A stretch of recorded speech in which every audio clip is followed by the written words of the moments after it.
stress. I'm fresh to death, I'm Paul Bearing, not at all scary. When I open like Betty Wops and find to these circles that's going in like a carry shot. Woo! I'm going in like a Mary Pop off that Mary Crop at the top flow at the Marriott. So questioning me is like questioning you. See, we the best dressed, so come and get blessed with the crew. Not one but two, different ways to slaughter your crew. Committed tat across the chest, I guess she blessed with the truth. People want to see them checks, representation of proof. Living through my elders, trying to resonate to the youth. But ain't nothing to get my flash on. Longevity is heavily embedded in my melanin. Layman terms, I last long. My grind repetitive, I'm smoother than real silk. Lyrical cash cow who can't cry over spilled milk. We in here. You're talking to the Rolex wearing, diamond ring wearing, kiss stealing, willing dealing, limo jet flying. We Rick flaring on us, flaring on us. We Rick flaring on us, flaring on us. You talking to the Rolex wearing, diamond ring wearing, kiss stealing, willing dealing, limo jet flying. We Rick flaring on us, flaring on us. We Rick flaring on us, flaring on us. This ain't no normal situation, this preparation with greatness. Industry full of fakeness, it's really up for the taking. See, life is what happened to you, more so how you take it. Don't get stripped of your knowledge and mentally leave you naked. I like to live otherwise. I'm sorry that I'm fresh to death. I put the polo and apologize. See, black son, we ain't nothing like the mother guys. Quit to socialize, we organize, then we mobilize. Off the deep end like a scuba diver. And no confusion, just keep it pushing like Uber drivers. Woo! Business fresh just like a supervisor in a Gucci visor. Can't find a smoother rhymer. You're talking to the Rolex wearing, diamond ring wearing, kiss stealing, willing dealing, limo jet flying. We Rick flaring on us, flaring on us. We Rick flaring on us. You talking to the Rolex wearing, diamond ring wearing, kiss stealing, willing dealing, limo jet flying. We Rick flaring on us, flaring on us. We Rick flaring on us, flaring on us. Yeah, DQ baby. Shout out that boy Nigga for that fire track. Hey, Black Sun, sun up. What's up, Vinny Vegas? What in Vegas? Yeah. Shout out Pharaoh's Kids, D-Phase. Yeah. Bubba C. Yeah. Rick flaring on him. Rick flaring on him. Rick flaring on him. Rick flaring, sun up, baby.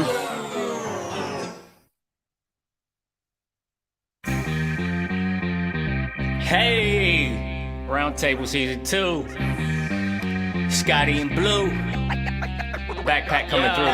Let's square it away, ain't nothing like the round table. I pay you if able to find better on cable. They made you appreciate Scotty and Blue.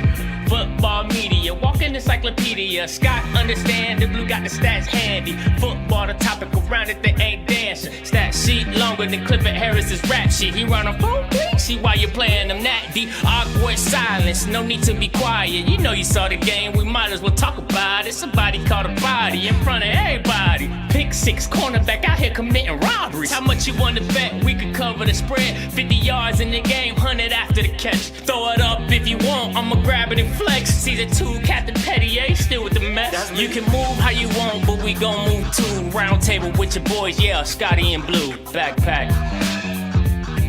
Poet. What is going on, everybody? It's your boy Scotty. Listen, you know what it is, and my boy Blue, and you know what we bring. We bring you the round table. The boy wonder. What's up, Blue?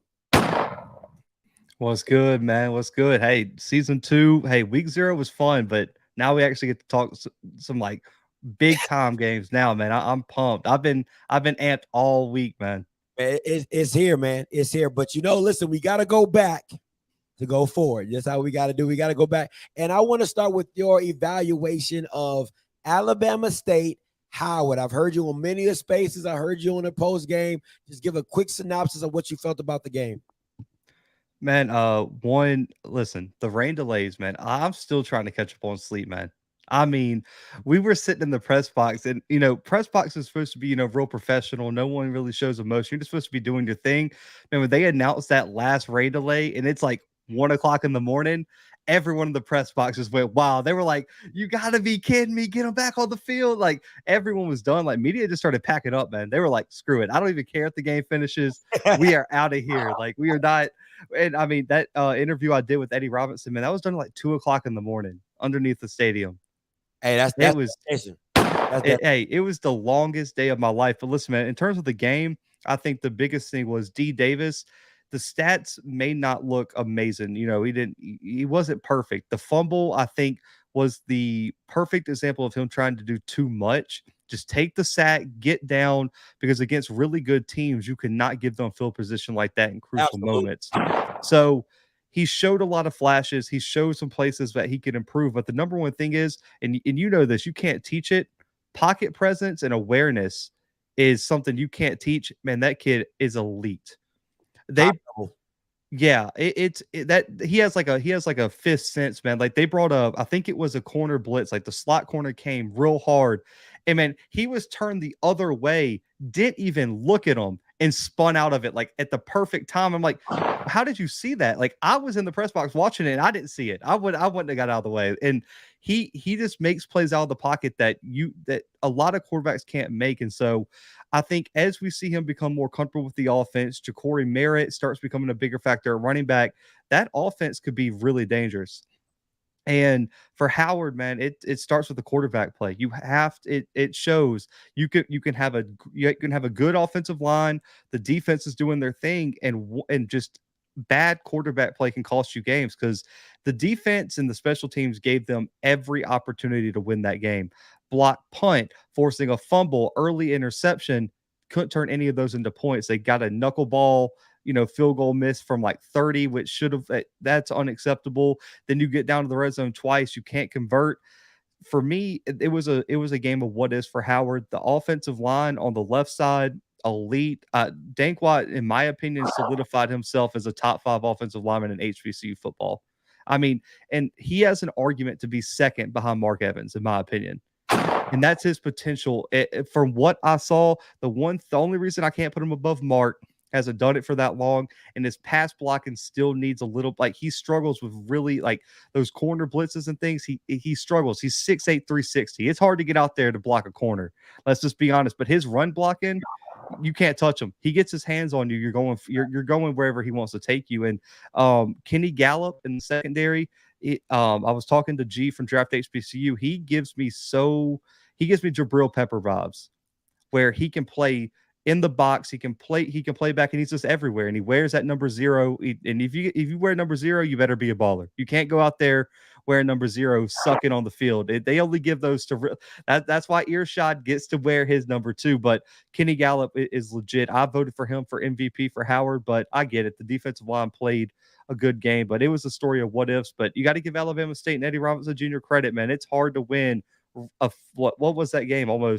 They were out there for almost 12 hours in uniform. So, man, coaching staffs deserve a lot of credit, man. I give them props for pulling that one out. Man, it was a great game. And just it was a great game because everybody was waiting for football to come back. You know what I'm saying? Yeah. When you just amped for football, you're like, oh, let's go.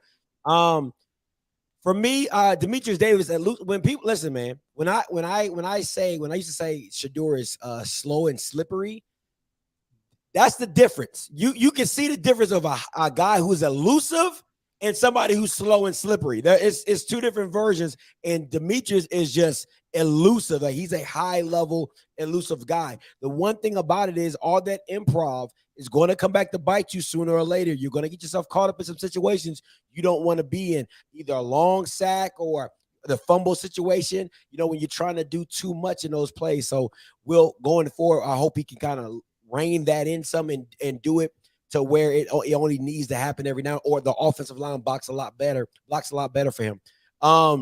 Listen, all my finger pointing is at Howard, because literally you got 3 backs that can all get the job done, and somehow, some way, you decided to think Quentin Williams was Patrick Mahomes or, Lamar Jackson. I don't know who you thought he was, but he was not that.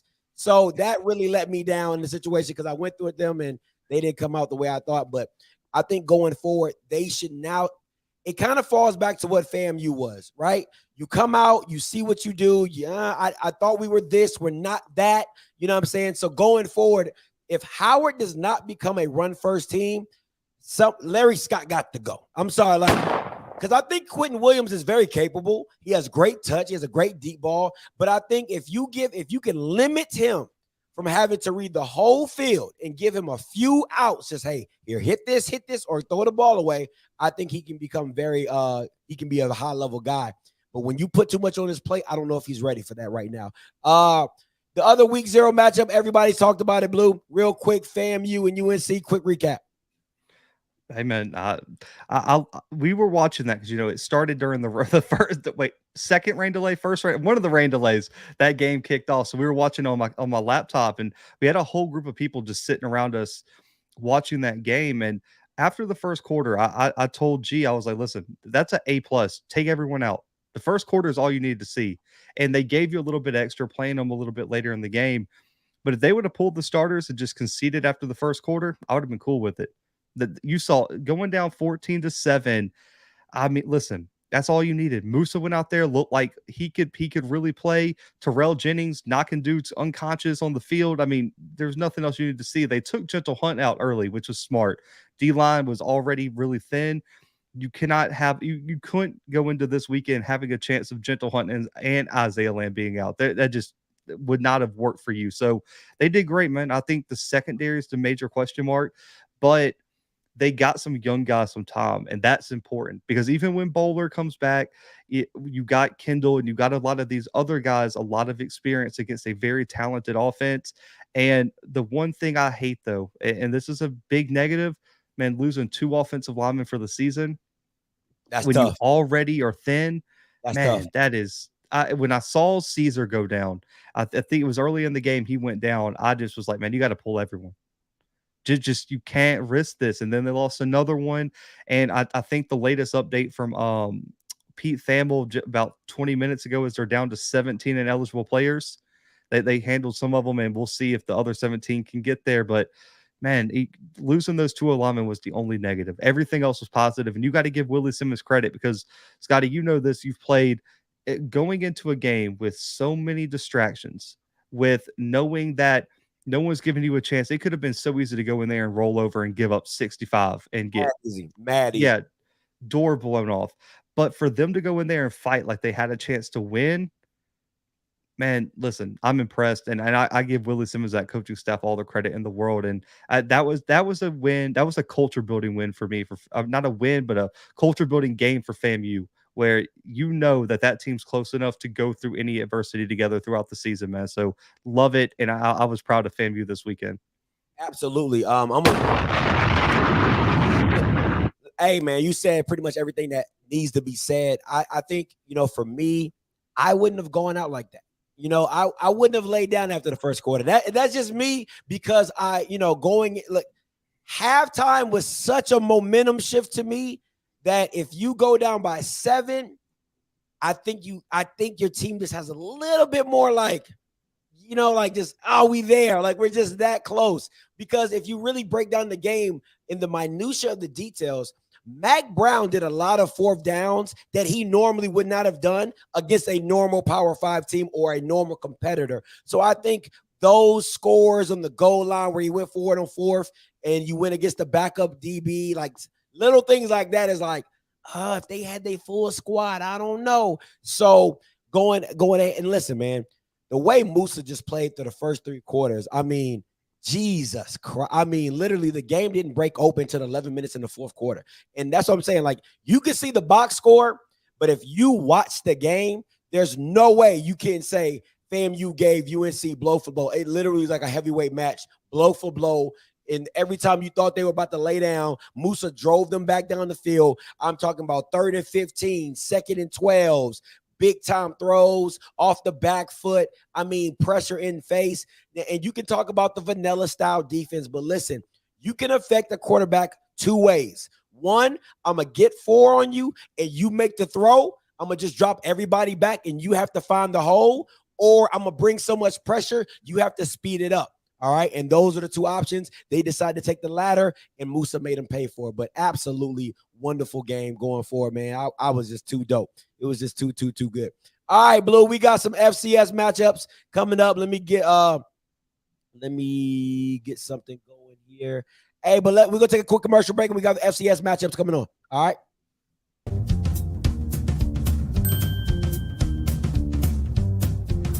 Get your pickup orders at the same time as your prescriptions at Walgreens.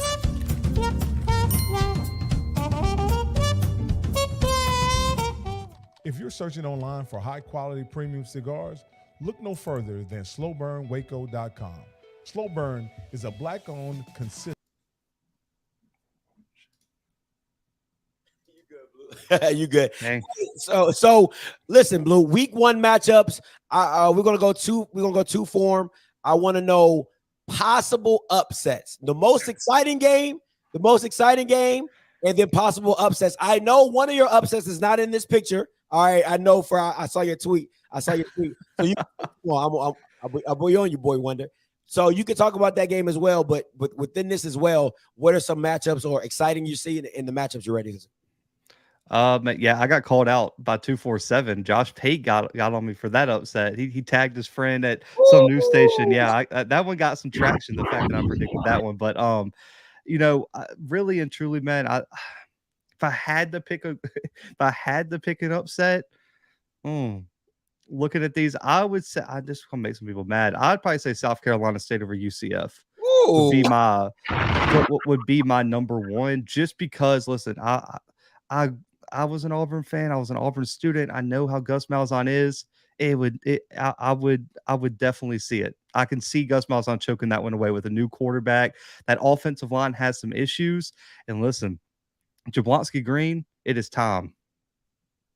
It is time to go. It's time to go get something. So, and I know people keep picking Grambling. Well, I don't know what y'all are seeing. There's no way. I'm sorry. I just don't see it.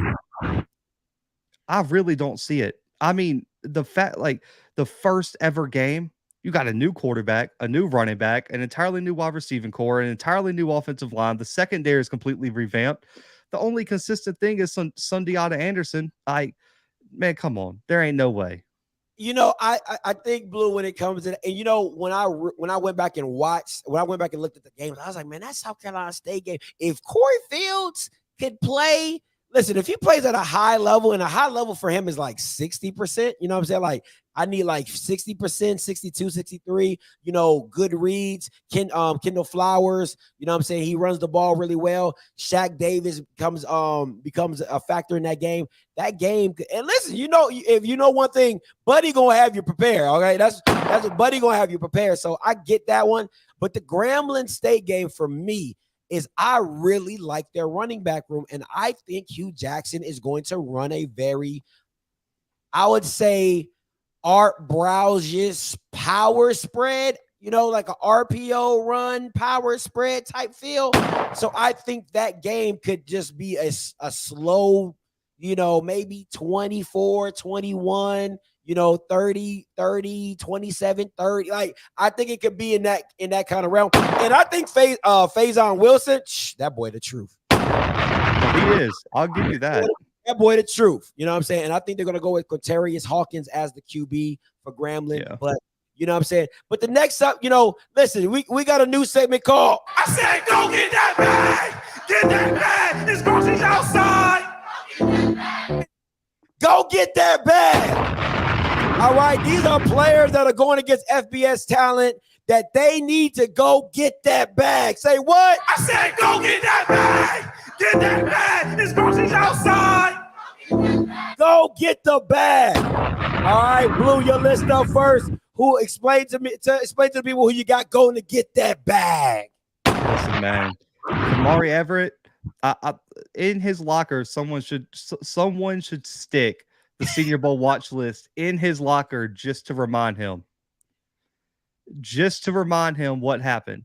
and the lack of respect they put on his name, because he's the best tight end in FCS football, and they didn't put him on the list. They had 3 tight ends, Scotty. Not one of them was Kamari Everett. You gotta go. I said, go get that bag. Go get the bag, Kamari. Come on, who you got next, Blue? It's time, man. Isaiah Davis, man, against Iowa, South Dakota State running back, man. Listen, coming off an injury, the dude's averaging 8 yards per carry for his career, Ooh. which is he has as many games played as touchdowns, Scotty. It's crazy. Isaiah Davis is that guy for South Dakota State. He's better than Pierre Strong, in my opinion. It's time to go get that bag against Iowa. All right, who you got? Jablonski. You just saw you brought him up. Oh, yeah. I spoiled that one. It's time. Listen, you did it in the Celebration Bowl, and it's time to go do it at the next level. Because if you go out there, get 2-3 sacks, and help South Carolina State compete in a really hostile environment in the jump house, man, or the bounce house, whatever it's called, this is some type of house down in Orlando. But Jablonski Green, and you can even put an honorable mention BJ Davis at the linebacker spot. I was gonna do that. I really was. I was gonna do that. I was gonna do an AM, but I was like, I'm gonna just pick one place. Hey, both of them. It's time. And listen, Sundiata Anderson. I listen. I don't think y'all can pull the upset off. But if this new scheme is doing what everyone in all the Grambling people are telling me it can do, I need at least a sack, if not 2 this weekend. That's what I'm looking for. And finally, man, I hate to do this, man. It's my Auburn Tigers. Lance Wise, it's time to prove that he's the best safety in the SoCon, and he's got a great chance against Auburn. Listen, TJ Finley comes in. I'm gonna keep my feelings to myself on that one. And it's time to go up against Tank Bigsby. That wide receiving core is not very strong for Auburn. And if Lance Watts can go out there and put on a big performance, Mercer only lost to Auburn by like 11 last time they played. Lance Wise, it's time to prove that he's one of the top safeties in the FCS. He felt slighted that he wasn't on any All-American list. Well, if that's the case, he's got to go make that money against Auburn this weekend. And that's Blues. Go get that. Go get that bag. Come on, go get that bag. All right, my list coming up next. Hey, listen, Jalen Jones. Sir, you was a 4-star in Florida. You went to Jackson State. Now you're at Bethune. This is your time to. I said, go get that bag. You got to show that you that next level, because you got next level speed. We need to see that arm. All right, listen, you already know. Quincy Casey. Hey, UAB, you listen. This is a go get bag, and then go get your respect. Go get your respect, Q. All right. You know, listen, if you have any game like Musa, you about to. I said, go get that bag. Come on, man. Shaq Davis, not Shad, Shaq. And his brother from another mother, as my boy is BJ Davis as well. Both of you guys need to show up and show up. Listen, Shaq, you did it against JSU. You go out here, you show up and get some of these corners, go make some plays, be big, be 6'5". You need to. I said, go get that bag. Get that bag. And last but not least, the Nebraska transfer, the running back everybody wants to see. Go and put in work at Arkansas State. They got a run scheme. I think that's going to be really good. Maurice Washington from Grambling. It's time, young man, to. I said, go get that bag. That is our Go Get Yo Bag segment. I said, go get that bag. Get that bag. This groceries outside. Come on, go get that bag. All right, Blue. We're gonna start with the. Let's go. We're gonna backtrack some of these games, guys. But let's go with Howard and Hampton. Let's start off with that. This is a must-win for Howard, man. Hey, if you go out there 0-2, especially after you gave away that Alabama State game, man, you got to get this one. And this is a must-win for Hampton, because, as people like to say, this might be their only win on the schedule. This could be one of their only wins on the schedule. But listen, their first year in the CAA, they have a brutal schedule, man. They everyone that you wouldn't want to play your first year in the CAA, they play them, and like most of them are on the road. It is brutal, man. If I had to put a pick on it, man, I think I'm a lean Hampton here, man. I think they know if they don't win this game, it is going to be death row in the CAA. So I'm gonna get Hampton in a close one. I think it's gonna be a sloppy game. I'm gonna lean Hampton. I agree. I said on the Afterglow show, I'm never picking Howard again. Never. Okay. What's that song by Taylor Swift? We are never, ever, ever getting back together. I'm done. You let the real estate agent come in and do that to you? I'm done. We are never, ever, ever getting back together. Okay, I'm done with Hampton. I mean Howard. Done with him. That Hampton today is the new HU. All right. All blue. I know. Listen, you're gonna be at the game. These are your two favorites. I know you. Oh yeah. When the season was coming up, you had these two games circled. The red turf, Stephen F. Austin at Alcorn. Break them down. Man, I'm gonna hold my prediction on Alcorn Stephen F. Austin. I might not make a prediction. I gotta be at that game. You know, everyone's gonna be so emotional if I don't pick their team because I got connections on both sides on that one. I've been talking to the Stephen F. Austin guys, but man, that game is so important for both teams because you got Alcorn. Listen, they didn't do an updated top 25 after week 0. So if Alcorn wins this game, that's a top 10 win on their resume. And there's people that really and truly would probably put them in their top 25 depending on how they won that game. Now, for Stephen F. Austin, if you lose this game, you just give it up. There ain't no playoffs in your future. Like win because the problem with Stephen F. Austin is, Scotty, is the WAC and ASUN still have a joint auto bid. So they got to beat out Kennesaw State potentially for that auto bid. If you lose to Alcorn and you start out 0-2 with Jacksonville State Alcorn, right, it's a wrap. So it's a must win, man. You got to stop Xavier Gibson, and we're gonna find out because listen, Kinsler plays safety. We're gonna find out how good he is because Xavier lines up in the slot a lot. We're gonna find out how good KJ Kinsler is this weekend because last week, even though Stephen F. Austin lost, Xavier Gibson set the all-time record for receiving yards at Stephen F. Austin last week. Wow. For career. So already he's a career leader in receiving yards there. Trey Self, I know, is motivated to get back. The question is, can Alcorn run the ball like Jacksonville State? That is the question. But the problem is, I think a lot of people are just making the one-to-one comparison. People forget Jacksonville State has a 5-star on that offensive line. Like, they are big. That offensive line is legit at Jacksonville State, and we know Alcorn lacked a lot of size up front. We're going to find out if the guys they brought in can really replace that. If Alcorn State can run the football, shorten this game up, keep that explosive offense for Stephen F. Austin on the sidelines, they have a great shot. But if Stephen F. Austin jumps out here and jumps out to a big lead, I don't like Alcorn's chances, man, really and truly, because we saw with Stephen F. Austin, the last SWAC team they played was Valley, and it was ugly. We'll just put it like that. Xavier Gibson had Scotty 3 catches for 2 touchdowns and didn't play the second half. Wow. Yeah, wow. It was ugly. So I'll give my prediction when I do that preview, man. But for Tennessee State, Eastern Washington, it's a battle of new quarterbacks. Gunnar Talkington takes over for Eric Berrier at Eastern Washington. He's a 5th-year guy. He's set, huh? A walk-on? You know, like I heard he's a walk-on. No, Walkington. No, that's his last name is Walkington. Oh, Walkington. I thought he was a walk-on. Okay, go ahead. No. So Gunnar, it's like Talkington or Walkington, but like, listen, he's set behind Eric Berry for like 3 years. So this idea that he doesn't know the offense is not true. That kid can ball, and he was a really talented high school player. And the defense for them, the big thing for me is that defense was so young. Everyone says, oh, they don't play any defense. Well, they just got tired because Eric Berry would go out there and score in 3 plays, and they'd be back on the field, and it just wore them down. They got 2 guys who were all conference selections in the front 4. They had a guy brought in a 4-star cornerback, man. He's like 6'3" from Washington State, a former 4-star. He is a dog.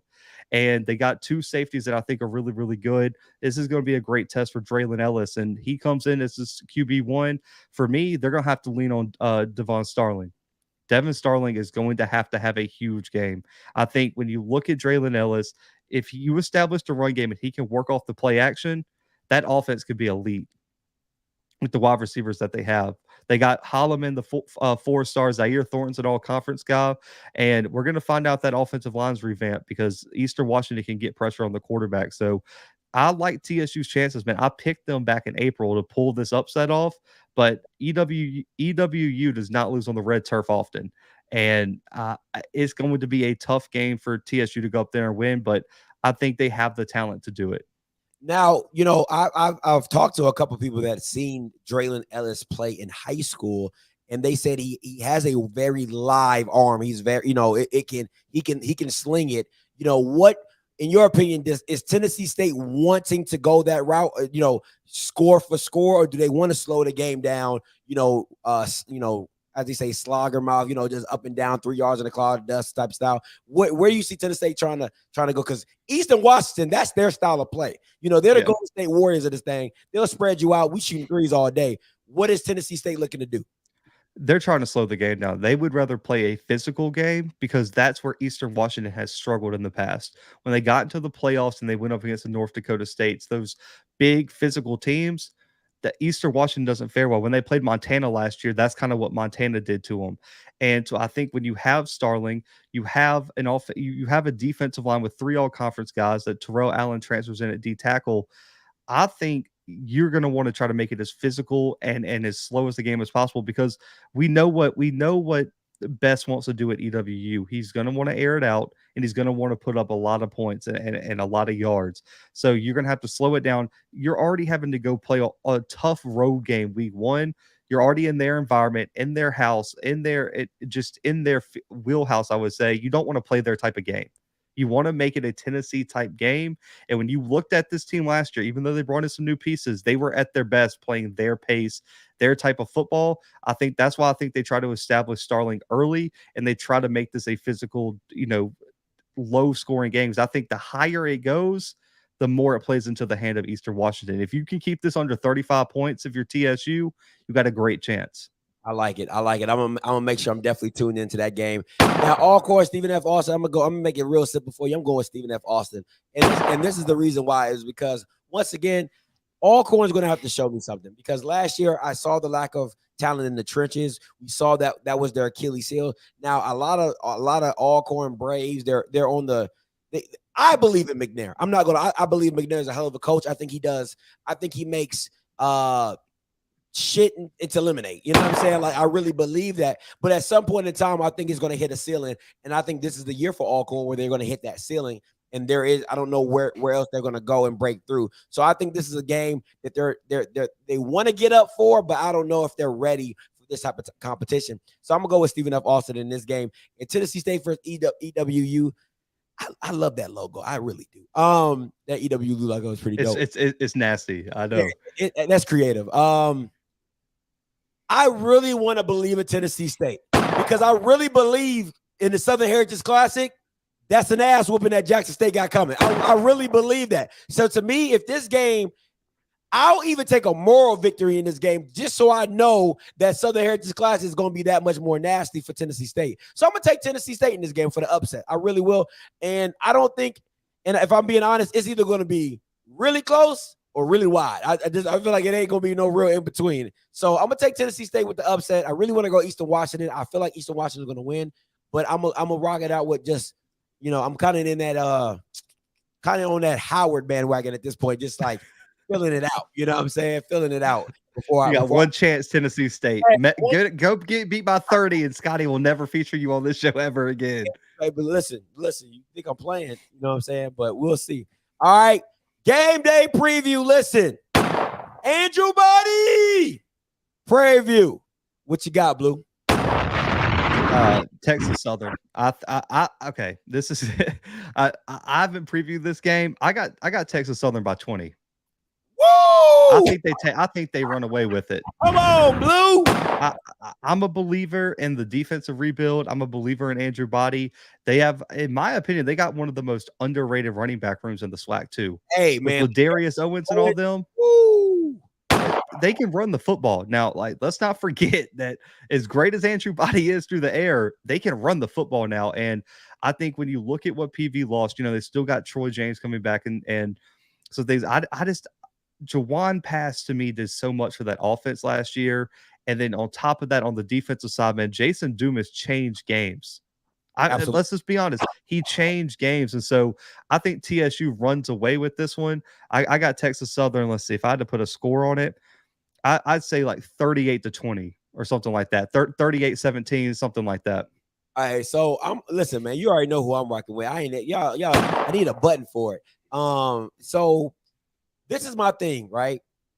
And it's the PV fans, and they're saying they're like, Scotty, you're sleeping on Conley. And I've been getting text messages from so many people on my text app, and people are like, Scotty, I don't know, like Conley, Conley, or whatever his name is, Trazion, whatever.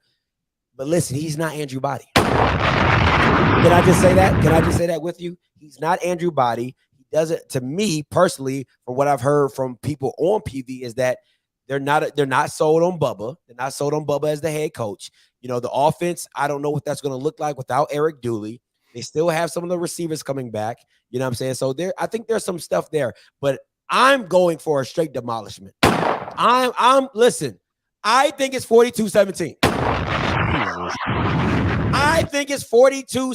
Whatever Andrew Body did against UAB, we're taking it and we're bringing it against PV.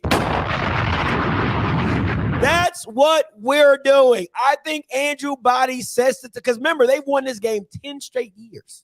They won this game 10 straight. And let me say this. If they lose this game, Clarence McKinley needs to be on the first plane smoking. You got all the leverage. You got a second year coming. You got a whole revamped defense. You got a top 3 quarterback in the SWAC. You know what I'm saying? You have a lot of continuity coming back on offense. You were one of the high scoring teams. If you lose this game, McKinley got to go. You can't waste years of Andrew Body. I'm so sorry. Now, if Andrew Body has a bad game, all right, then that's something different. You gonna have to, he said, I'm gonna copyright my own channel. At that point, just shut it all down. Shut it all down at that point. If everybody got a bad game, then that's something totally different. But I'm seeing it. I'm seeing a massacre. That's what I'm hoping for and praying for, a straight massacre. 42-17 is tough, man. In a rivalry game, that's wild. Listen, I think they're gonna quit. I'm sorry. Like, it's because in a rivalry game, let me tell you something about rivalry games, and I've seen them a lot. You know what I'm saying? Cowboys, Redskins, all types of stuff. It's the first quarter. Like, that first quarter, how it goes, if you get up back, if it's stable, then teams last longer. If it's 0-0, 3-0, all right, cool. But that first quarter is so impactful in how you start the game. But I just think Andrew Body he's proven. You know what I'm saying? He's proven, he knows it. He's a year into this thing.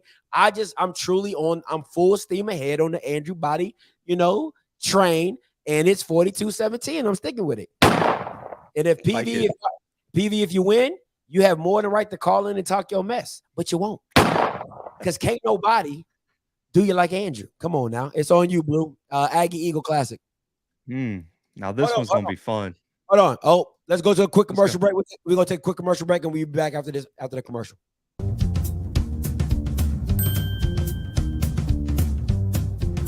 Get your pickup orders at the same time as your prescriptions at Walgreens.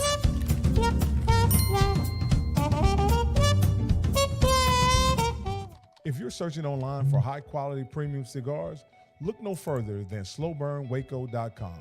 Slow Burn is a black-owned, consistent, customer-centric cigar retailer with dope-ass cigars, featuring boutique brands and a wide variety of well-known brands. When you order at slowburnwaco.com, Keisha and Rocky Miller will ensure that your cigars are carefully inspected before they are packaged, making sure your order arrives on time and in the best condition. So make your next move your best move and order some sticks at slowburnwaco.com. All righty. Listen, I saw a comment I did want to address. He had a good point. He's like, how is Texas Southern going to hold somebody to 17 points, though? That's a good point. But Scotty said, I'm bumping it up 70-40. He said, I still want the blowout. Yeah, I might as well do the FAMU score. 58 to 24, something like that. Yeah, listen, whatever it is, I don't care what it is. How about this? I'll make it easy for y'all. It's a blowout. They'll beat them by 3 touchdowns. They'll beat them by 3 touchdowns. That's what I feel. No less than 2. No less than 2. All right, Aggie Eagle Classic Blue is on you. Man, let's get it. I'm excited for this game, man. I dropped my preview today. This is a game. I made it like a co-FCS game of the week for me with the Orange Blossom Classic, man. And for me with A&T, it's replacing Jermaine Martin and also Baker at the running back spot. Losing your top 2 leading rushers is a tough pill, man, to swallow as an offense. Plus, when you got QB question marks, and I heard Fowler's not starting this weekend, Scotty. Really? They're starting the young kid. I'm blanking on his name right now, but I heard right before this show, I already made my preview, so I talk about it. But they said that he's not going to start. They said they might run a 2 QB scheme, but the other kid's starting. So Fowler might have lost his job. Wow. I heard the freshman was dope though. Like, you know, they were talking about it when we was in the spaces. They were talking about it. Yeager. They saying Yeager. So, yeah, Jaeger. Jaeger. But I heard he's legit as a freshman though, for real. And the comment that says Jermaine Martin is not, he is definitely not there. But we'll let that one ride. But and for Central, man, it's the defensive line. They had a bunch of young guys last year that excelled at run defense at times, but they didn't have that guy who could go get the quarterback. And they're going to have to get after a young quarterback in Jaeger and make him feel uncomfortable in the pocket. And last year they struggled with the run. They gave up like 200 something rushing yards, man, and it allowed Fowler to work off the play action, and it just led to a blowout. So that defensive line is going to have to be huge, man, for this Central team. And then the other one for A&T too is I want to see the defense elevate to that elite level. They were really good last year, held Kennesaw to 14 points, really shut down Shepherd in that potent triple option offense, but they weren't consistent. The next week they went out there and gave up 30 to Hampton and got beat like 30-9. So I need to see them be more consistent to take that step. And I think they have the talent, Scotty. If that secondary, all those guys they brought in work, they have a chance to be a top 25 defense in the FCS. And I want to see them this weekend take that step against a really talented offense, man. What are you looking for? For me, I like what you're talking about, the DBs, especially the one that came from Kansas. I'm really high on him. That, you know, you're a freshman that didn't allow a touchdown your whole freshman year in the Big 12. And that's saying something. That's all they do is throw the ball around, and not giving up a touchdown is huge. So I'm excited to see what he looks like. For me, is this. How do you? I don't know if Isaiah. I don't know if Totten's still there. I think he was a senior. No, he left. Yeah, he left. How do you replace Totten? And what does David Richards looks like? Richards or Ricard? I don't know. You know, he's Louisiana Ricard. I don't know, Ricard, Richards, whatever.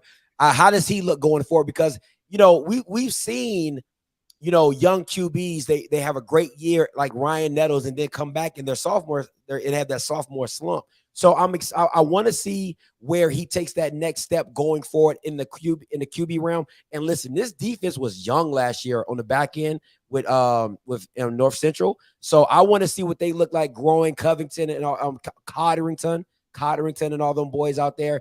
And to me, it might be you listen, Codrington can break this game open in special teams. Don't sleep on the third facet of this game. The same way he did it to Alcorn, he can change field position. He can make it easy. He can go from the 30 to the 50. He can take it to the crib. He is next level when it comes to speed. I'm excited to see this game because North Carolina Central is supposed to take the next level.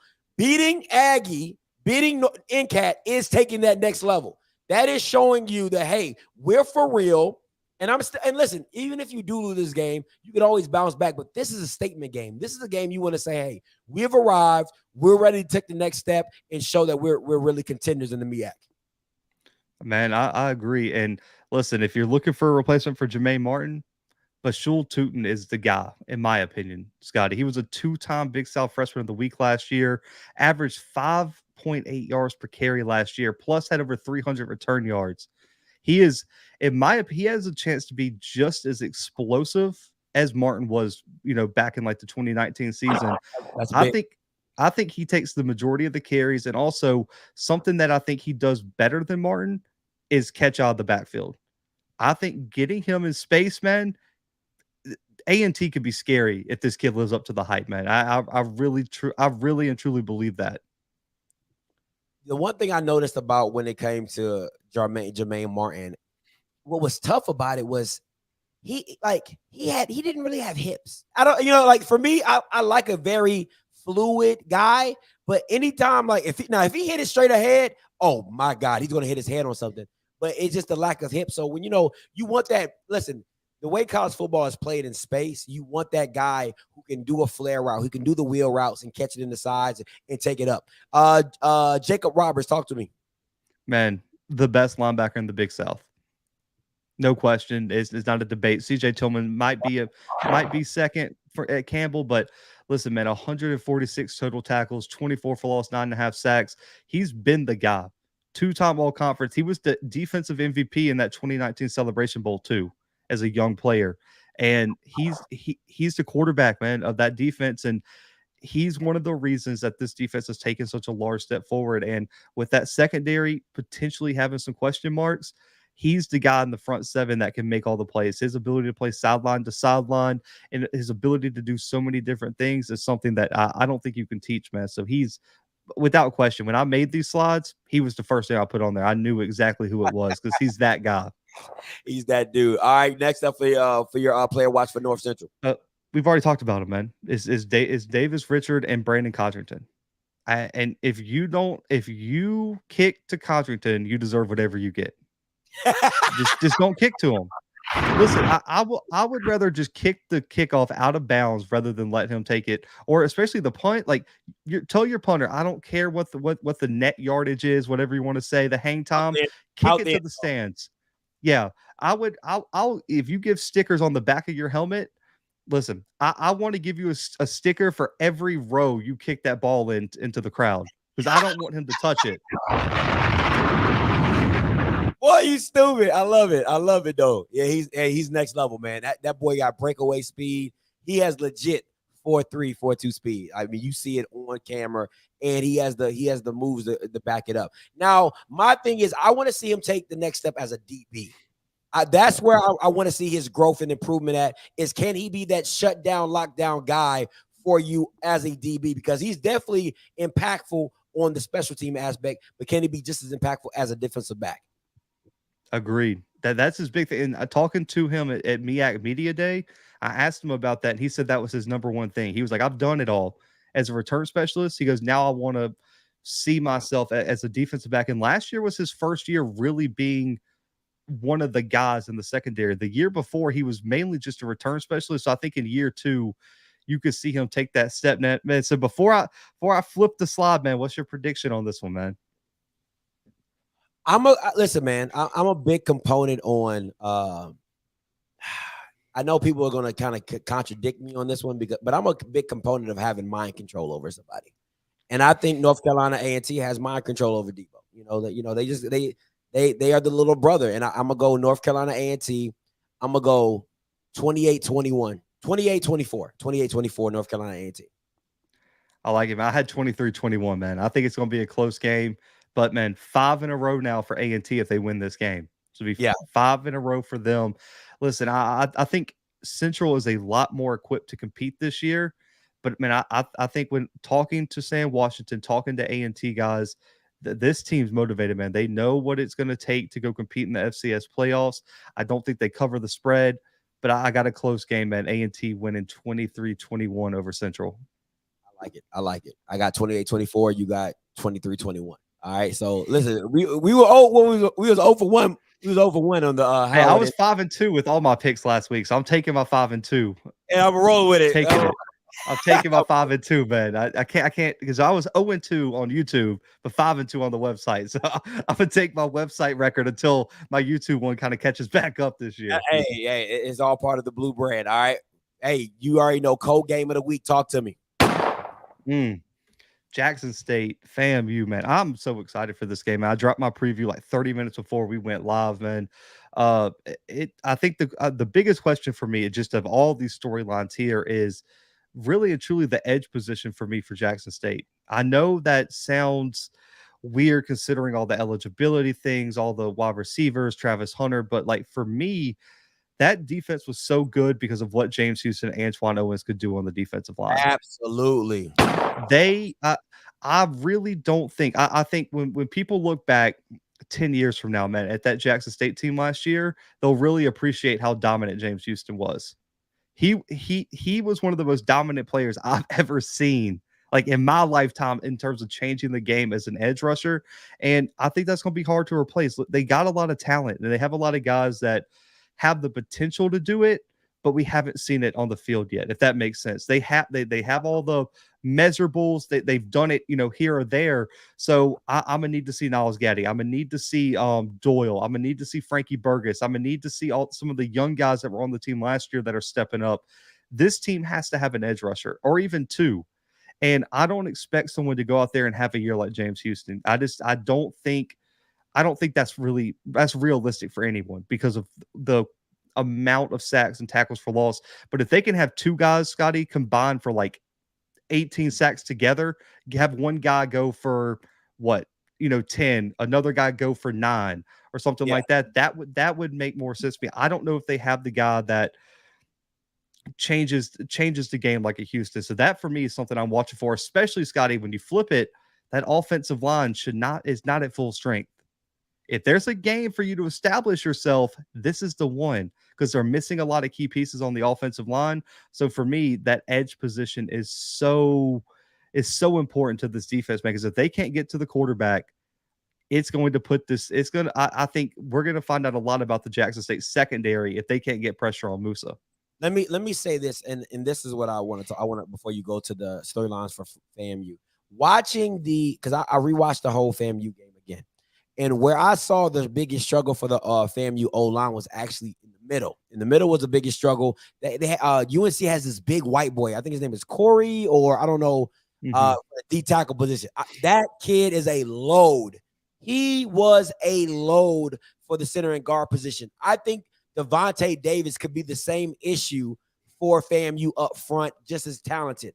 Now, I will say that FAMU did a great job as best they could to handle their edge rushing and allowing them not to really get pressure on Musa. Most of the pressure did come up from the A gaps. So what I'm saying is this. I don't think there's anybody on Jackson State that I would play over anybody at UNC. That's just at the edge position. So for me, what I'm worried about is Devontae Davis up front in the middle. And I think a lot of people don't understand how impactful Quainus Miller and Antoine Owens was to James Houston's production. You could not double James Houston because you literally had two studs at both D tackle positions that could hold it down on their own. So I'll say this. I'm not saying that the guys are not good, right? But I don't think anybody on the JSU line other than Devontae Davis that would play on that UNC front seven. On the front four. That's just my personal opinion. But go ahead. Go into the FAMU. Yeah, the FAMU one for me, of course, it's the eligibility concerns and the injuries. Like I was talking about earlier, those two offensive linemen that are out, I got to see it because it's one thing, like I said on my preview, to go into a game and get through it. But it's different to put together back-to-back weeks and then make that a third week and a fourth week. And I want to start seeing how this fatigue starts setting in because even though it's a game, it was a physical game, an important game, and they gave everything they had to compete against UNC. I want to know if there's any sort of hangover for that. And I want to see how deep they are at key positions, secondary, defensive line, offensive line, because they're fine at wide receiver. They're fine at running back. They're fine at quarterback. Linebacker's fine. But key positions that you're going to need to compete at a high level at the FCS and in the SWAC, I don't know if they have the depth there right now until we hear more about who's coming back and who's not. And the secondary for me, it was a little bit what I was talking about earlier is the young guys have to take what they learned last week and apply it. They have to take a step forward. Each week as a young guy, you might be young at first, but as you start putting together snaps and reps, you have to keep getting a little bit better every single time you go out there. And I want to see how they handle Jackson State if they start spreading out the secondary. And this is where I think Kendall Bowler and some of those new guys in the secondary have to have big games. And that's my biggest storyline to watch for FAMU's defense. for me on FAMU, it's the same thing on the defense. For me, it's tackling. Like it was atrocious, and you knew last year with Marquise Bell, Antoine Collier, that they were going to lay you out. It was especially Bell. Bell was going to ring your bell. Collier was going to have a solid tackle. Lovey Jenkins, number one. If they play him at safety, there's going to be a lot of 40 and 50-yard runs because, listen, Jackson State has guys that can take it to the house. I mean, hit their head on the goalpost. You cannot miss tackles. That has to be something that just cannot happen at the level at which it happened in the UNC game. That's a big thing for me. And also, how do you protect against the 6-man blitz? I'm going to have a video tomorrow breaking it down on some of the situations that Jackson State will put you in and why they do what they do. But at the end of the day, if you cannot protect the 6-man blitz, you're going to have a long day and you're not going to be very successful against Jackson State. So it's protecting your quarterback against the 6-man blitz and tackling.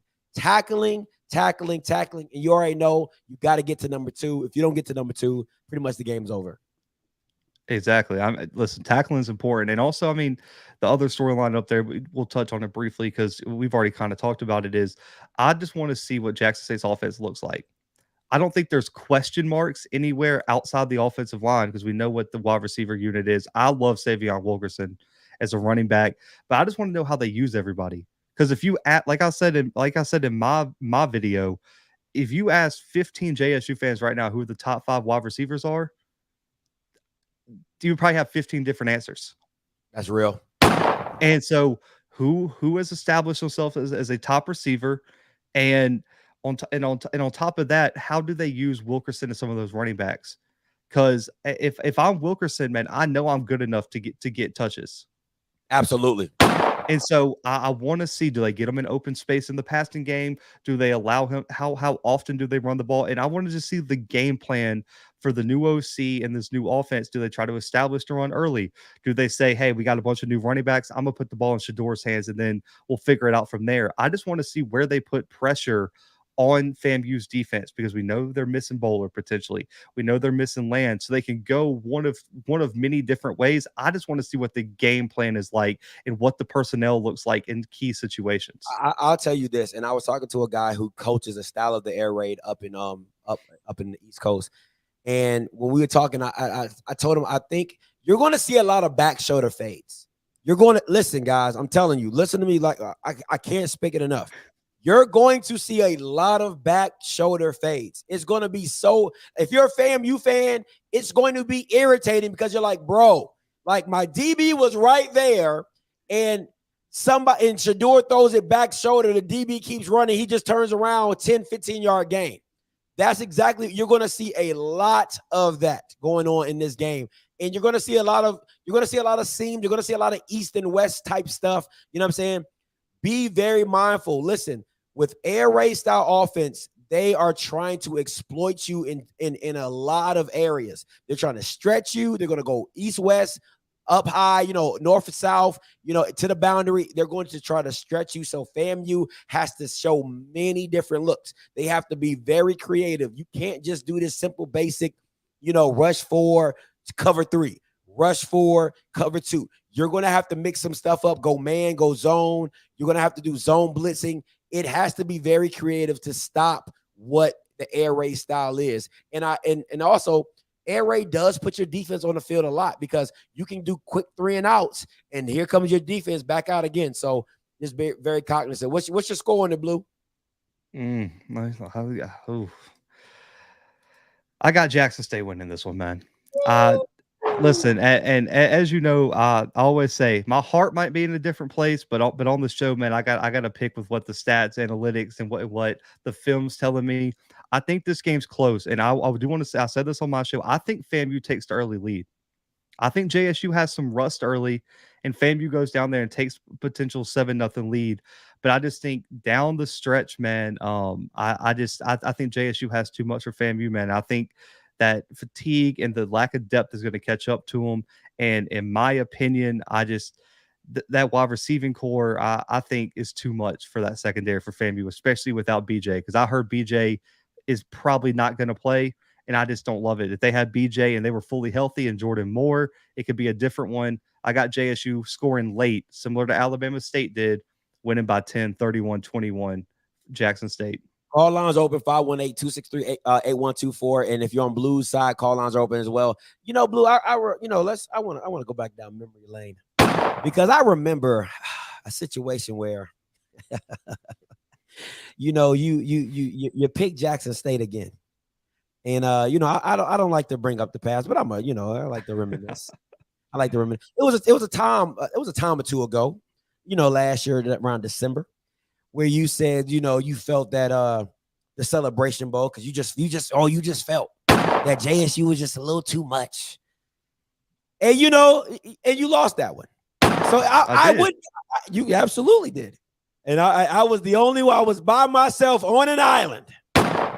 And I'm once again on the same island. FAMU 27-21. And I'm not listening. Could I be a loner again? Could I be the only one on the island again? And then you're gonna be. And then you're gonna be. And everybody else try to swim over later, and then you come back on the show. Oh yeah, I thought. No, you didn't think. Because I got me one. All right, but call lines are open. 518-263-8124. 518-263-8124. Donald, coming to you. Hey, caller, you loud. Talk to me. Yo, you know I was gonna tell you my score when y'all did this roundtable. Yep. All right, so here we go. So I got JSU winning 24-20. It's gonna be a close game. It's definitely gonna be a close game. It's gonna be won in the fourth quarter for sure. For sure, FAMU not gonna just roll over and just get them that game. I'm just gonna tell you that now. I mean, if you lose, but I got you kind of rolled over. I'm just saying, if you lose. I'm just saying. Oh man. I'm just saying, FAMU not go just say, hey, JSU, y'all got the game. But I got 24-20 JSU. That's just me. All right. Well, it's not just you. I mean, it's you and Blue, but you know what I'm saying? It's just me over here, you know what I'm saying? But hey, it's all right. You're not alone, Scotty. I got a poll set up on my channel right now. I'm looking at it on my phone. It has 171 votes. I asked people to predict the winner. Out of 171 voters, Jackson State's winning 77%. They got 77% of those votes. FAMU's got 23% of those votes. So you're not completely alone. There's a few people riding with you. I know Mr. Campbell's one of those votes. He commented. He voted for FAMU early. You know, listen, man. You know, I don't know if you ever. I know you're a college guy, but in the NFL, they do like the pundits do the picks, and then they like the fan pick, and then you know, like I'm a lone wolf. Oh, I'll be the lone wolf. I will be the lone wolf. You know what I'm saying? I like to roll by myself, baby.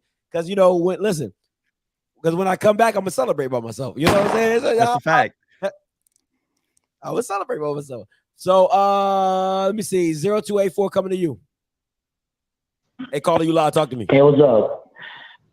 First of all, you know, I appreciate y'all for picking my Aggies to win again, because that's what Aggies do. So since we'll continue to be the little brother, that's their role. They're just a little bro. That's what they do in the universe. That's their role. I do have a question. I know you said Texas Southern needs to fire McKinney.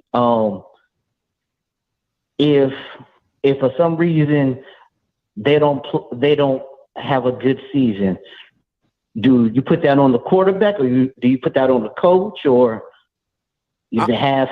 I'm blaming McKinley all the way, bro. Listen, I'm sorry. Man. It's like it'll be like an 80-20. It'll be like 80% on McKinley, 20% on Andrew Body, and he need to go. They need to get Kevin Sumlin, and let's turn this thing around. Like, it's just that simple.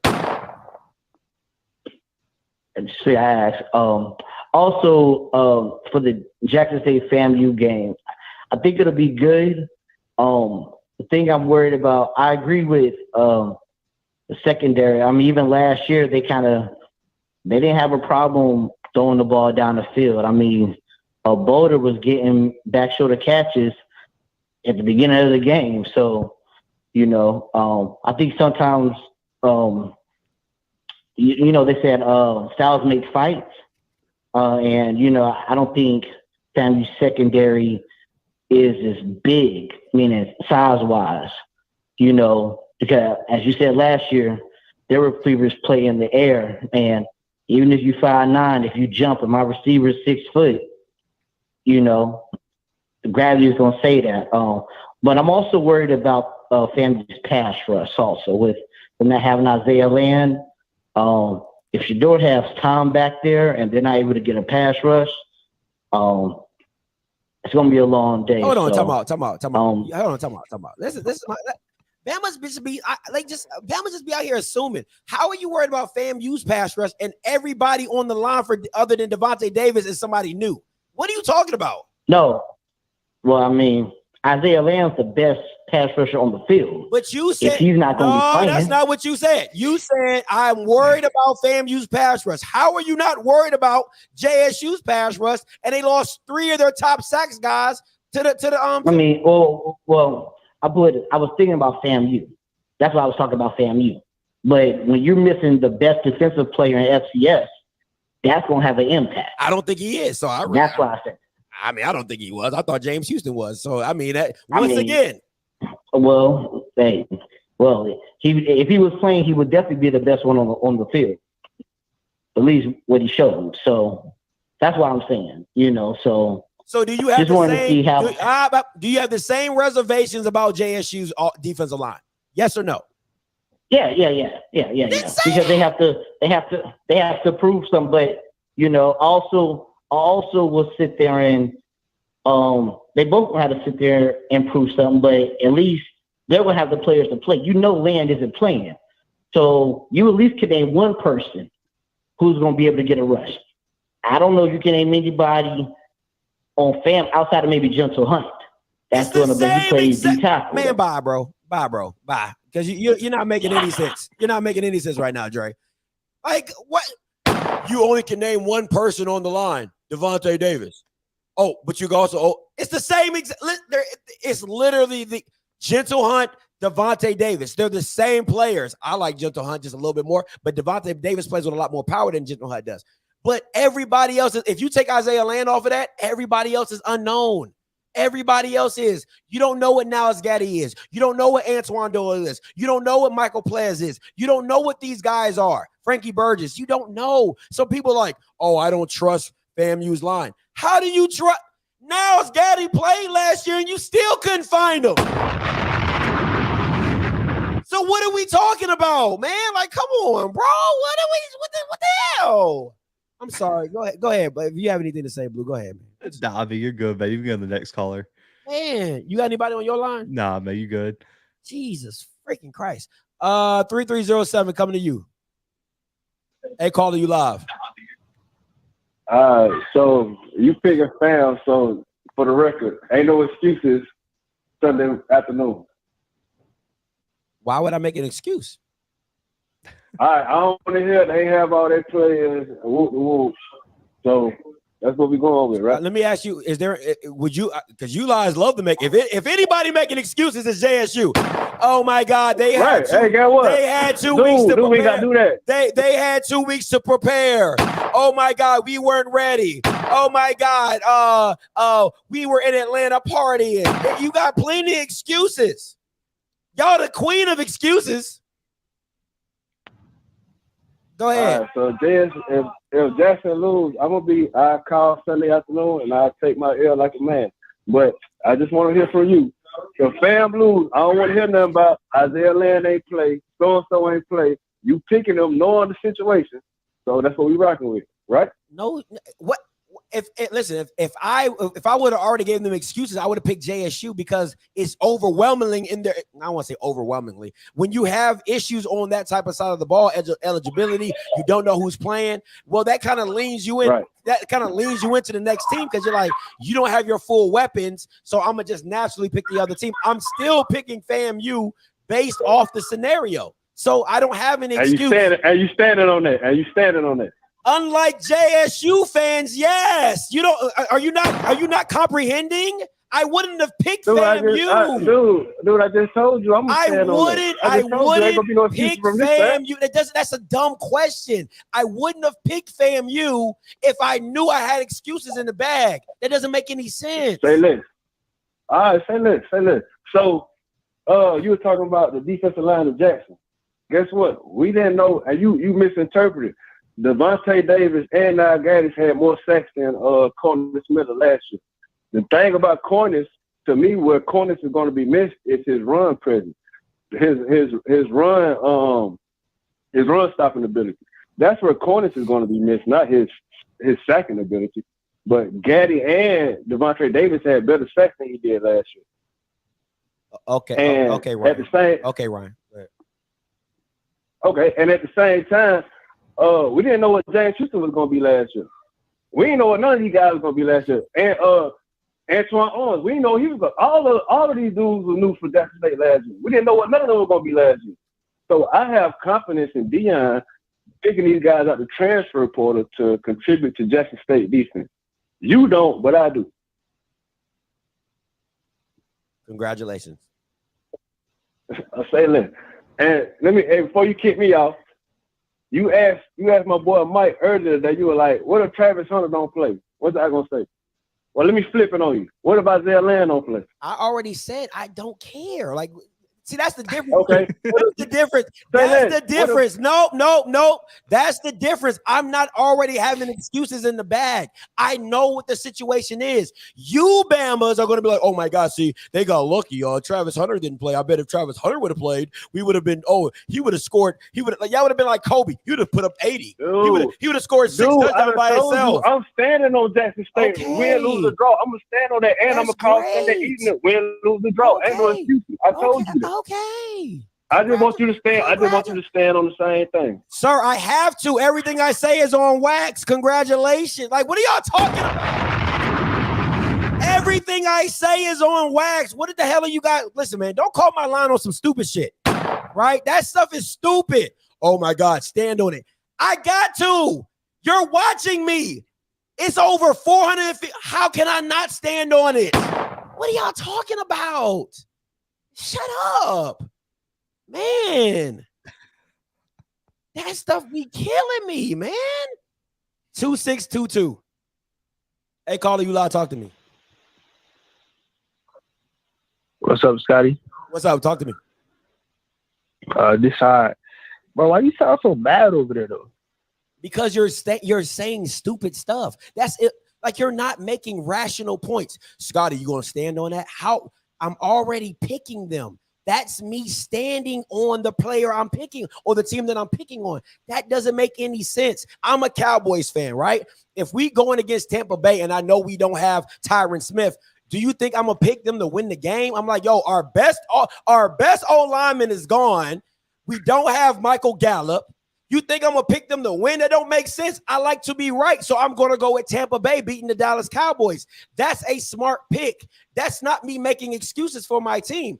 If I'm picking my team and then I'm going to say, well, we would have won if we had a Tyron Smith, then I never had trust in them in the first place to win. But y'all Bamas are so dumb. Y'all calling here talking about Scotty, are you going to stand on that? I already picked the team. That's me standing on it. You just so used to Jackson State people making excuses after you lose.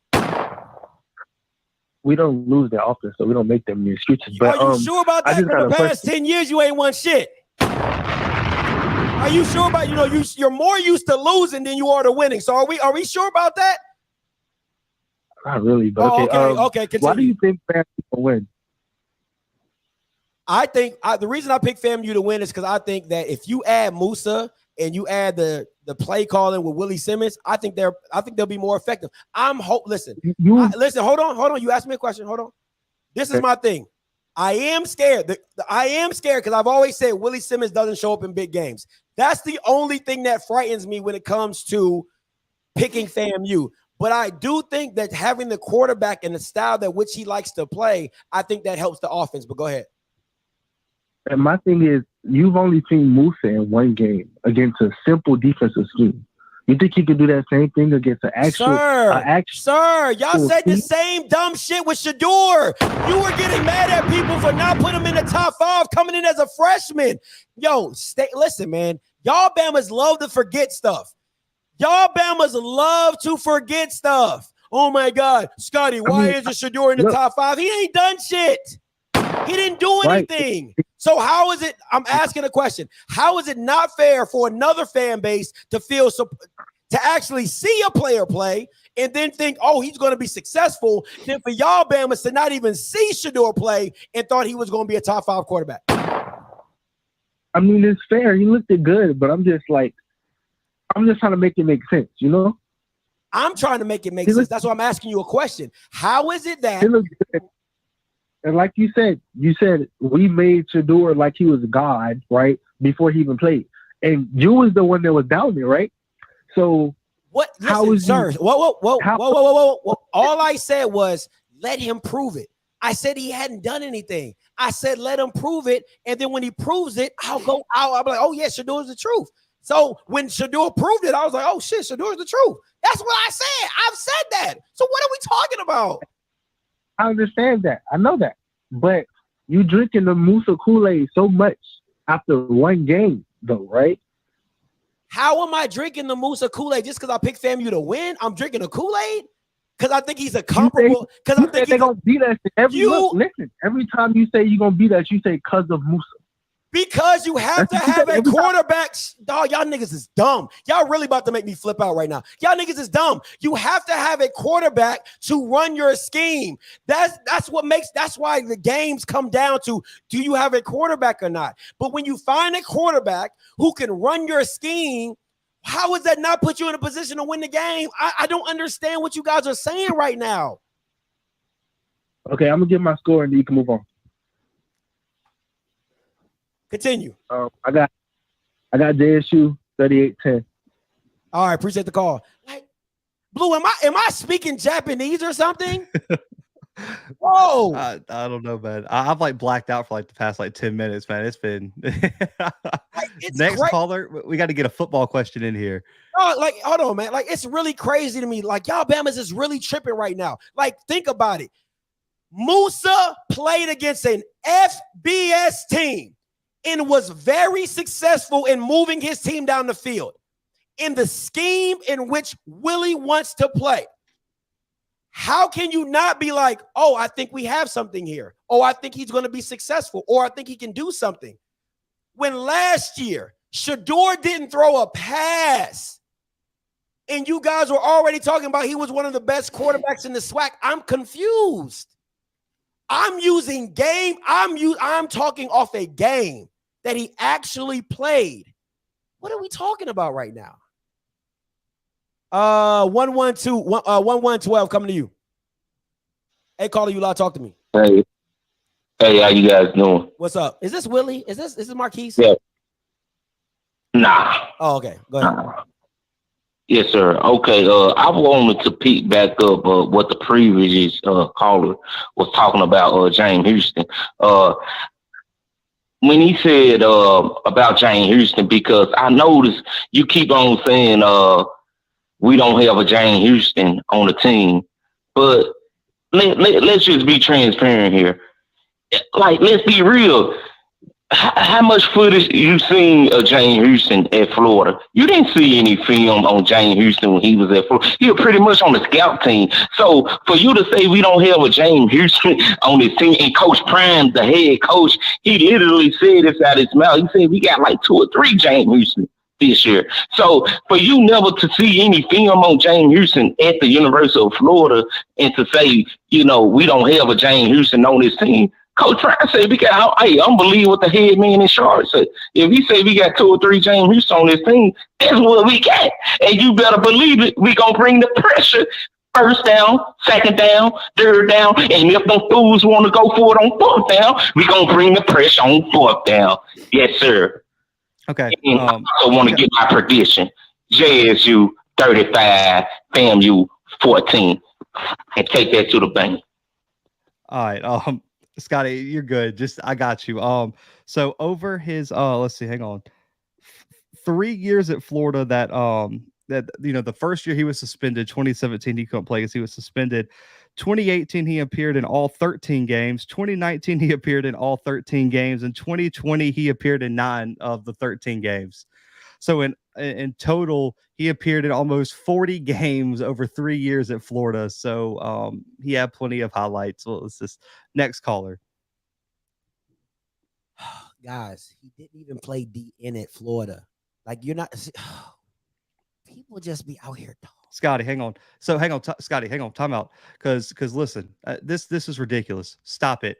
In 3 years, Scotty, James Houston had 103 tackles, 11.5 for loss, and 4.5 sacks, and 4 forced fumbles and a block kick at Florida.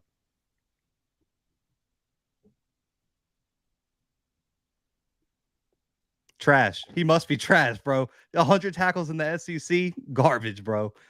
Kick him out the league. They don't mean anything. 1027 coming to you. Hey, caller, you loud. Talk to me. How you doing, Scotty? How you doing, Blue? You guys have had a wild call show today. I just want to play a game of higher or lower. Terrell Jennings, I see he only got 10 carries. I mean, I'm guessing that was to keep him healthy, keep him fresh. Do you think he will have higher or lower than 100 yards in this game against Jefferson State? Great question. Ooh. Great question. Ooh. Higher. I got to go higher. I think you got to stay. Yeah, balanced. I think you got to stay balanced when you're messing with Jackson State. You got to stay balanced as best you can. So I'm gonna go higher. I think like 12 to 15. I think 12 to 15 is actually pretty good.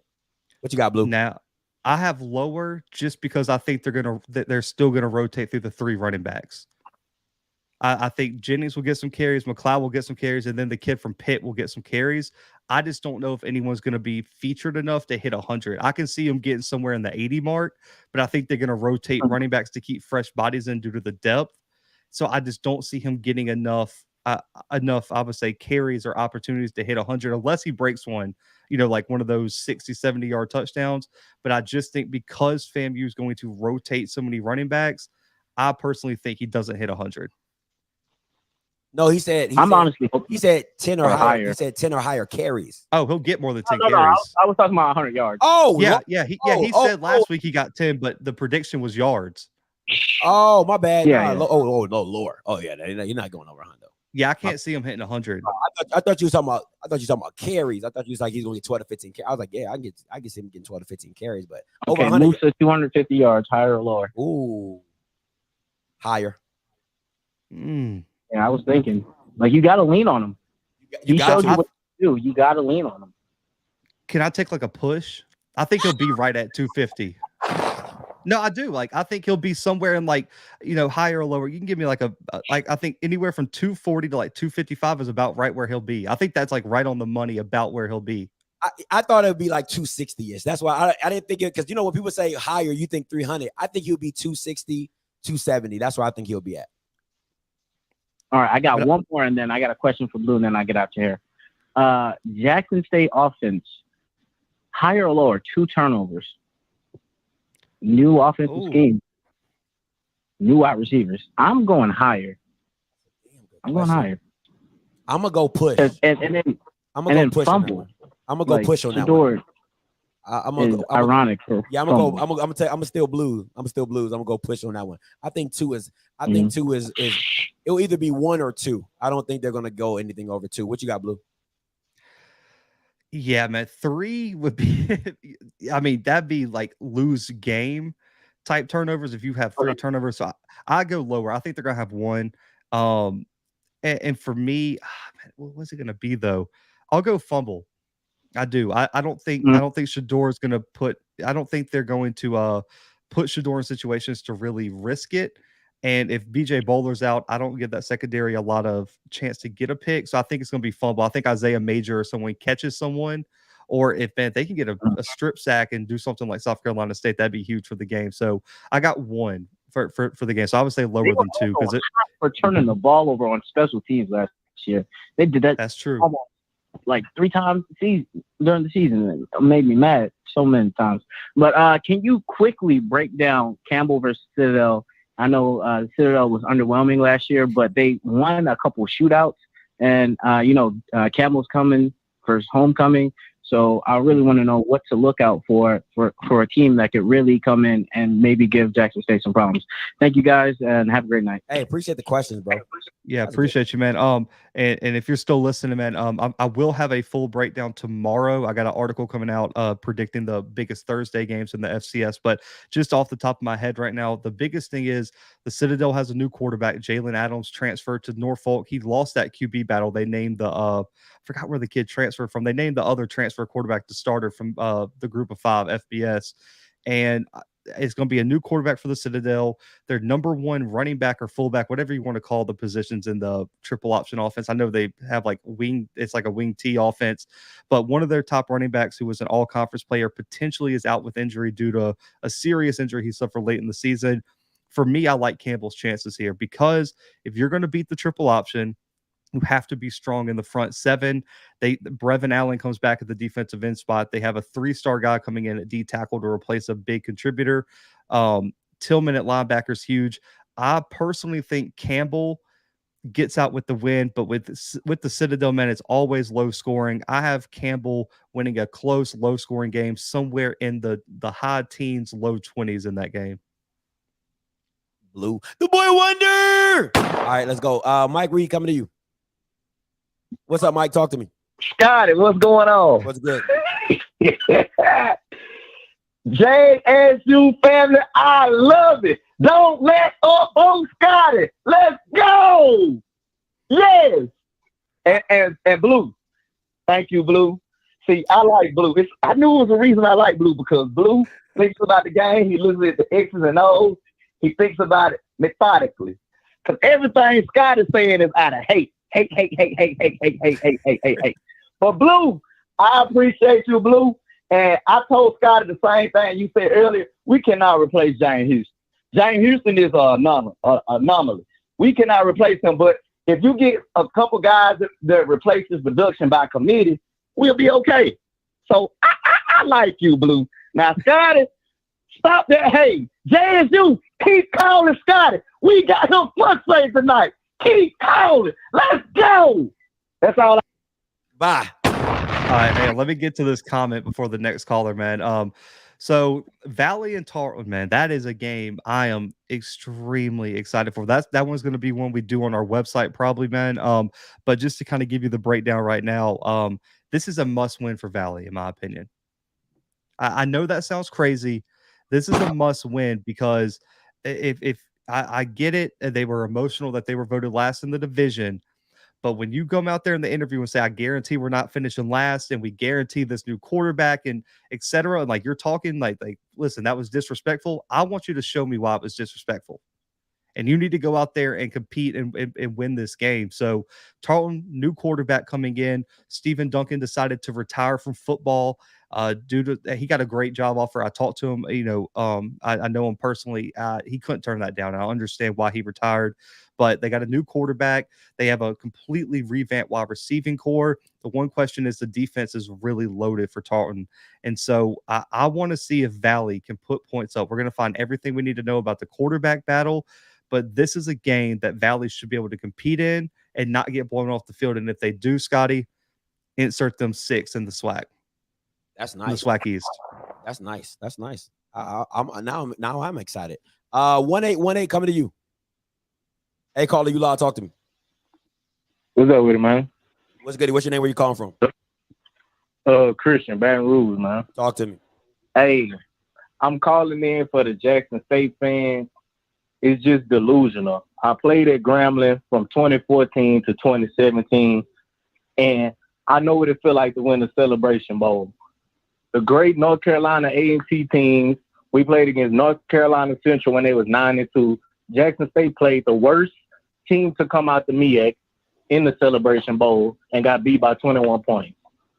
I just don't understand how they think they legit with a loss like this.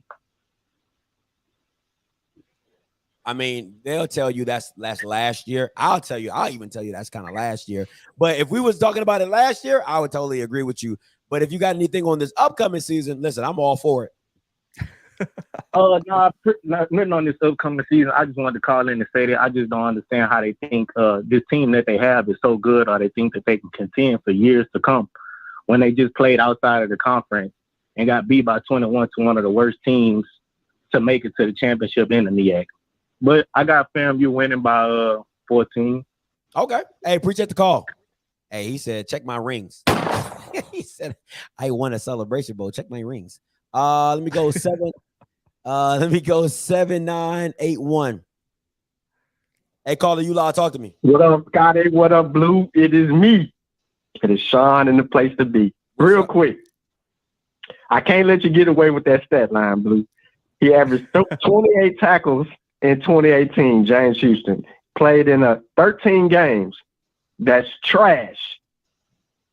He played so you just took 1 year? 2019, 38 tackles. Trash. In 2020, he had 37 tackles, which was good because he only played in 9, and that was better than the other 2 years. Now, he had 4 forced fumbles, 2 in his first year where he had 28 tackles, and then 1 and 1 in the other 2 years. Yeah. And then his sacks, he only had 4.5 sacks over the 35 games that he participated in. And he blew his numbers out the water when he did transfer to JSU. So that's what I was basically saying as far as who actually is James Houston. Yeah, he got footage, and yeah, he was at Florida playing in the SEC, but he wasn't as acclimated in the game as everybody thinks because of the stat lines. Like, that was part of his frustration. He knew that he could do more. He had some things to slow him down, all of that stuff. He just never really got into that rotation the way that he should have been to be a dominant force. But we know what kind of player he is and what he ended up being, so I know why we compare him. So that's the only reason that I said like it was trash, is because when you break down what he did each year, it really wasn't as productive as it would seem. You think for some people, you think 35 games and only 103 tackles, you do the math on that, it's not really a lot of tackles per year that he actually played. But he was a bona fide, and this is why I said the injury, we got to bring that in. He was a bona fide player coming out of high school, and I think that he got injured in high school, and then later on in that 2020 season, he missed some games. So, I'm with y'all. There's no James Houston for JSU. What he did was phenomenal. But we got to put it in the context. He got a chance to change positions and blossom. And that's what ended up happening. And we got to see if that happens again, if they're able to replicate that. But, man, listen, I got JSU. No, you doing the call-in show, Scotty, for the $50 on this game? Because this is the money game right here. This is prime time. I will be at the OBC, so it'll depend on how. If I do it, it'll probably be on Saturday. Well, then I ain't telling nobody nothing till I know Saturday. No problem. I'll keep y'all up to date. But I think as of right now, I don't think I'm gonna do it on the day of the game. I'll probably have to do it day before the game. So yeah, I'll do the money giveaway on probably on Saturday. Now, hang on. I got hang on. Let me get back at you, man. Hang on. Hold on. About the game. Sean. Blue wants to. Hang on. I got a rebuttal to this, man. Because you want a rebuttal? Go ahead, rebuttal. Oh, yeah. Because I mean, we got to take everything in context. I mean, those stats were put up behind a guy who is playing in the NFL right now, which is what happens at SEC schools. So yeah, I think his talent was definitely there. It's just, man, there's 5 stars on the bench at Bama that could probably ball out. They just got to wait their turn. And then he was also had to overcome the fact that he lost the coaching staff's trust early by being suspended for the entire season as a true freshman. So as a freshman coming in as a reserve, as a guy who's getting in on certain plays, to put up those stats was pretty impressive. And he was doing it not as a full-time guy, and he was doing it at a different position that really and truly, I don't think he fits a much better at where JSU put him. And that's on JSU's coaching staff for making the right call. And we saw how Houston fought it because he didn't believe them and didn't put faith in them early. So for me, I'm not saying he was an all SEC player, but to say he was trash, that's what it was getting me. That's not trash. He was a decent SEC player, which is better than like 85% of the people who have ever put on a uniform in football. He was a decent player, but to say he was trash is just not true. No. I'm not calling him trash. I'm saying the numbers. The numbers was trash. I ain't talking about him individually. You know what I'm saying? I'm sticking to that. That's like saying, you're saying Kwame Brown's numbers are trash, but Kwame Brown isn't trash. I mean, he put up the numbers, so I'm confused. Like you can't have it both. No, Kwame Brown was trash. the person, he was trash. Forget his numbers. I see. What's hard for me to say is that if you were recruiting James Houston, right, and you were like, let's say he was in the portal and you were another SEC school, based off your logic, you wouldn't have came and got him because based off his numbers, you thought he was trash. I wouldn't have went for him. I would have found somebody else. Okay. I mean, listen, that's your opinion, but hey, what's your last question, Sean, before I let you go? All right, so Austin P and who did Austin P play this week? I don't know. Blue. Anyway, I'm skipping. I'm going ahead real quick. This is ahead. I know it's this week, but I got to go ahead. Austin P, do you really think that Austin P after the Jacksonville State game is better than what they showed at Jacksonville? Okay, so they play Western Kentucky. Yeah, I was definitely I knew what you meant, but yes, Austin P to me was probably the most surprising team of week 0 in my opinion. And it was mainly because they lose their top 3 secondary pieces. They have a new starting quarterback. They bring in Josh Samuel, who's a proven running back. So I didn't have a lot of questions there. And they had to rebuild that defensive line. Remember, Terrell Allen went to Tennessee State. They lost a few other people. And to go up against, listen, I know Bailey's Zappi or whatever his name was great. And now he's at the Patriots. But that offense was the number 1 offense in the entire FBS last year and was the number 2 scoring offense. And for that defense to go out there and force turnovers and hang with that team at the line of scrimmage and that quarterback to look that good and Dre McCray at wide receiver to go make the plays he did, in my opinion, I think Austin P right now is a better team than Alabama A&M. And I didn't think that a week ago. Okay. That's it, man. That's all I got. Thanks. Hey, appreciate the call, Sean. All right, y'all.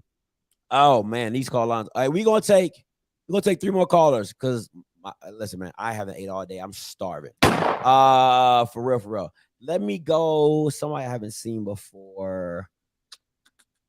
Let me see. 1112. Hey, caller, you like? Yes, sir. I have a 3-part question for Blue. What's your name? Where you come from? From Mississippi. What's your name? Tony. Is it really? You sound like the dude from Willie. Like Willie. Go ahead. Yeah. Okay. All right. Blue, this for you. This about Grambling and the Arkansas State game this weekend. Do you think Grambling have a realistic shot of getting the upset? And also, what is your final prediction of the game? And where do you have Grambling finishing in the West Division? Hey, appreciate the call. Oh man. No. Okay. I know Arkansas State is not good, but man, to go out there first ever game as a head coach at a school with so many new pieces coming in, man, it is so hard to say you're going to pull off the upset on the road against the FBS squad with 20 something more scholarships.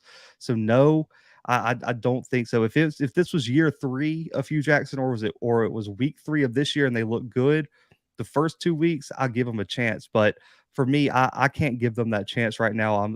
I apologize, but I can't give it to them. If I had to put a prediction on it, I would say it'd probably be something like 38-20 or something like that. I think it could be close, but I just don't expect them to win.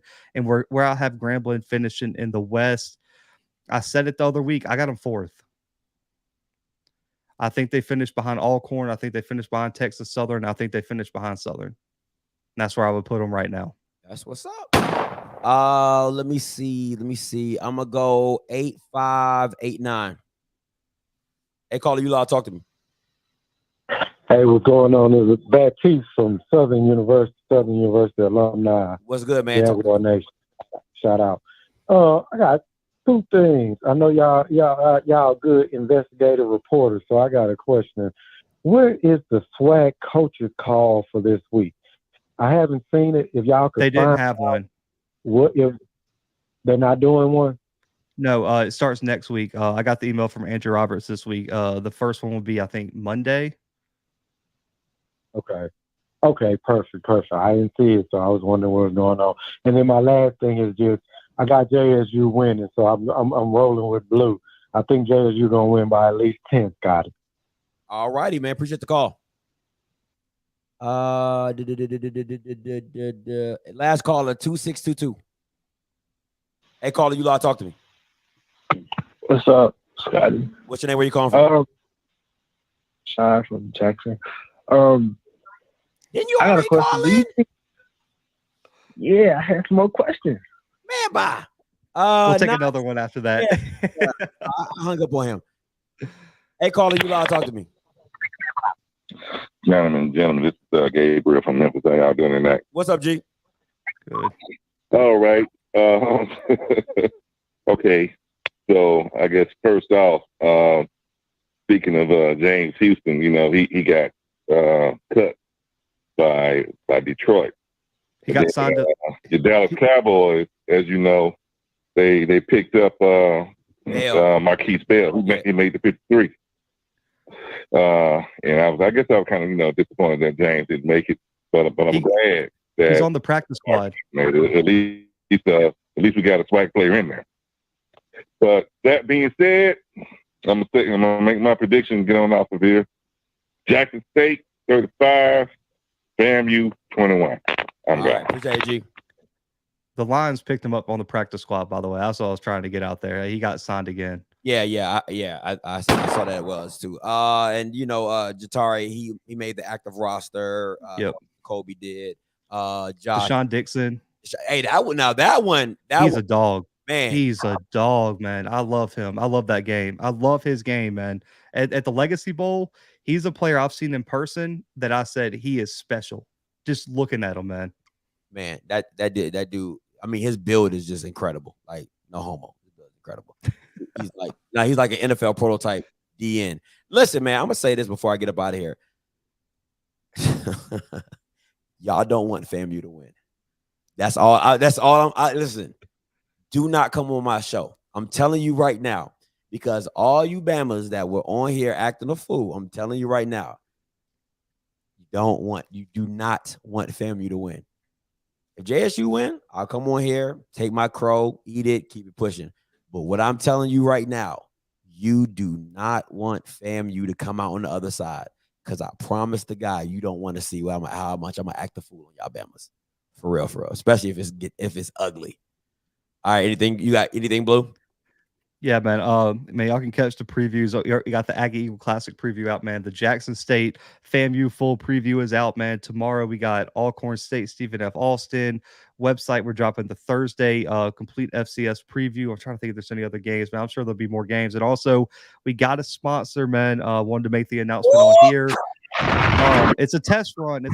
Listen, man, for the next 3 weeks, DraftKings is going to be running test runs on the podcast, man. Listen, we're gonna have our own promo code, everything for DraftKings. So listen, if you like sports betting, wait till next Monday. I gotta drop it on a Monday episode. Use the promo code I drop on that episode, man. Go sign up for DraftKings, run the views up on the video, man, and hopefully we can have the Blue Bloods sponsored officially by DraftKings, man. But other than that, check out the website. Look for predictions on the YouTube channel, man. Anything else, y'all know where y'all can find me, man.